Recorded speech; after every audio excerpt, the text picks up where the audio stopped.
Malaisie, l'ex-premier ministre Najib inculpé de corruption. L'ex-premier ministre malaisien, Najib Razak, soupçonné d'avoir détourné pour des millions d'euros d'argent public d'un fonds souverain, a été inculpé de corruption mercredi, au lendemain de son arrestation dans le cadre d'un énorme scandale financier qui a contribué à sa chute. Premier ancien chef de gouvernement de ce pays d'Asie du Sud-Est traduit en justice, M. Najib a comparu devant un tribunal de la capitale Kuala Lumpur. Compte tenu de la gravité des faits, le procureur a demandé le transfert du dossier devant la Haute Cour de justice, OM. Najib devait s'exprimer plus tard dans la journée, a constaté un journaliste de l'AFP. Le tribunal a signifié à M. Najib 4 chefs d'inculpation, 3 pour abus de confiance et le 4e pour avoir accepté un pot de vin de 42 millions de ringgit, 8,9 millions d'euros. Il encourt jusqu'à 20 ans de prison pour chaque chef d'inculpation. Ces accusations sont liées à la société SRC International, qui était à l'origine une filiale énergie de 1MDB, le fonds souverain créé par M.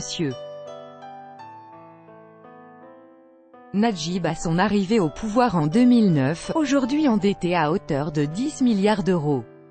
Cette affaire de détournement de grande ampleur a largement contribué à la défaite cinglante aux législatives en mai de l'ancienne coalition qui était au pouvoir depuis 61 ans et dirigée par M. Najib. Du temps où il était au pouvoir, M. Najib s'était attaqué à tout ce qui touchait à un MDB, faisant clôturer des enquêtes sur le scandale, écartant des voix critiques du gouvernement à l'égard de l'affaire, muselant les médias et procédant à des interpellations de personnes évoquant le scandale. Enquêtes internationales. L'ex-premier ministre, âgé de 64 ans, soupçonné d'avoir détourné environ l'équivalent de 640 millions d'euros, a toujours nié toute malversation. L'affaire 1MDB fait l'objet d'enquêtes dans plusieurs pays, notamment à Singapour, en Suisse et aux États-Unis. Najib est le premier, ancien, premier ministre à être inculpé dans l'histoire de la Malaisie, a observé Tian Chua, vice-président du parti Keadilan Rakyat, une formation de la nouvelle coalition arrivée au pouvoir à l'issue des législatives de mai. Cela marque une nouvelle ère dans laquelle personne ayant un mandat public n'est exonéré de poursuites s'il commet un abus de pouvoir, a-t-il ajouté, peu après que M.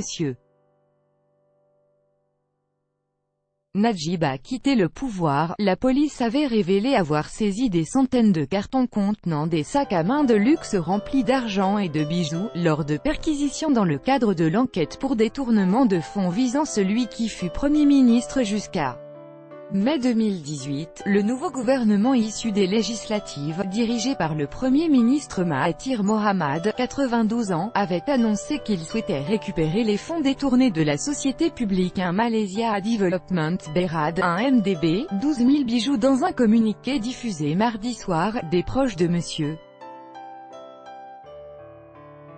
Najib ont estimé que les soupçons et les investigations visant l'ex-premier ministre étaient politiquement motivés et le résultat d'une vengeance politique de la part de M. Mahathir. Parmi les biens confisqués lors de perquisitions visant M.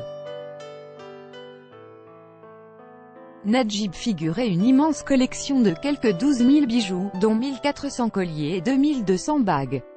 Le bijou le plus cher était un collier d'une valeur estimée à 6,4 millions de ringgit, 1,3 million d'euros. Les saisies comprenaient aussi 423 montres évaluées à 78 millions de ringgit, 17 millions d'euros, et 234 paires de lunettes. Les marchandises saisies ont été évaluées jusqu'à 234 millions d'euros par les enquêteurs. Elle comprenait aussi 116 millions de ringgit, 24 millions d'euros en liquide en 26 devises et des centaines de sacs à main de grandes marques. L'épouse de M. Najib, Rosma Mansour, était très impopulaire en raison de ses dépenses extravagantes, notamment des sacs à main et des vêtements de luxe. Tout droit de reproduction et de représentation réservé. Copyright 2018, Agence France Presse.